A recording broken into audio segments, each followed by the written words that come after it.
पढ़ के उमर बात कर दे पढ़ाई, हमारा पकड़ जन प्यार के चढ़ाई। वाह, लगता है दैया पर एकदम पढ़ाई में मन लगा देले बाला।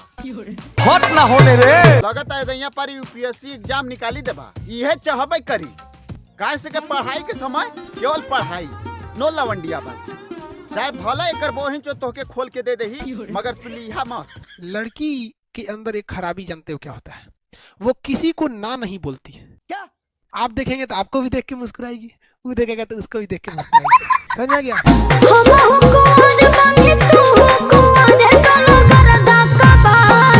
ए मैडम, गर्दा कबरी के न कबरी उ तो हमके मालूम नहीं खे, मगर ये पढ़ाई लिखाई के उम्र में अगर अंकुश भैया पढ़िए लिखे ना तो जिंदगी भर हमारे लिए झाटा कबरी और रोड पे ठेला लगा के सब्जी बेची है।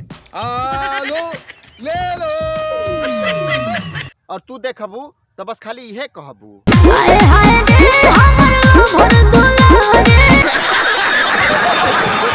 हम हई बंगाल के नचानिया, रात भर लाइव बदानिया। अच्छा का बात करता लू? ढोरी चटाइब 5 रुपया। ए भौजी, तू 5 रुपया ना बल्कि 50 रुपया हमारे से ले लिया, मगर हमके ढोरी ना अगर चटौते बालू तो हमके ऊ चटावा। उहो चटाइब 10 रुपया। अभी जी के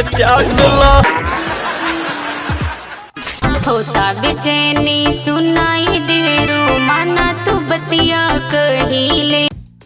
होता बेचैनी ऊ काहे भौजी? कदा एगो काम जवन कहत बनी पहिले। अरे एगो काम ना, हम 100 गो काम करे खातिर तैयार बानी, बस एक बार तू कह त खाली।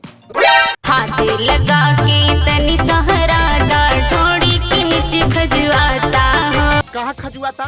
तनी एक बार फिर कहता। थोड़ी के नीचे खजुआता हो।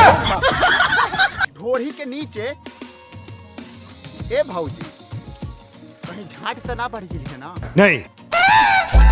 हाथ लगा के तनी सहारा दार, ढोड़ी के नीचे खजुआता हो। ए भौजी, अगर तोहार वो नहीं खे बढ़ल तो हमके लगता कि तोहार पेलले बिना खजुआता। यही से कहतानी एक बार हमारे से पेले वाला सारा खजुहट दूर हो जाए। हमारा में बहुत दम बा। अच्छा तोहरा में दम बा तो हमरो में दम बा। अच्छा मार दस टकिया दिलो हजरम्बा। एहे रहा नहीं जाता, तड़प ही ऐसी है ना। हमारा बोला मुआ के केहू नहीं रोक के, बोल के ओके रात भर ठोक बोल के ओके रात भर ठोक के। अरे करबो हिं चोदम के पागल क दिहा सरे। कौनो कतिया करबो हिं चोद के ढोड़ी के नीचे खजुआता और कौनो का भातार ओके बोल के रात भर ठोकता। आगे आगे राजा जी जवान होइनी, पीछे पीछे रहुआ जियान कोइनी। अब पीछे पीछे रहुआ जियान कइनी। ए भौजी, हम तो बस इतने सोचले रहनी ह कि एकर बोहिन चोद पीछे से खाली हगले मुतल जाला। हम ये पहली बार सुनतानी कि पीछे से जियानो करल जाला। तो बस भाई लोग आज के वीडियो जे खत्म करतानी। तो भाई लोग ये वीडियो खाली एंटरटेनमेंट खातिर रह, एक दिल दिमाग गुर्दा फेफड़ा लड़वाला सुन कहीं मत लिया जा, एक हंस के भुला दिया जा। तो भाई लोग हमारे वीडियो कैसा लगा? हमारे वीडियो अगर थोड़ा सा भी अच्छा लगा तो मेरे वीडियो के लाइक कर दे जा, और नीचे सब्सक्राइब वाली लड़की बटनिया लौकतिया ठीक है, घुमा के लंडाइसा मार जाना कि हमेशा खातिर उजरे हो जाएगा। तो भाई लोग मिले तानी अगले वीडियो में, तब तक खातिर चला तानी। नमस्कार।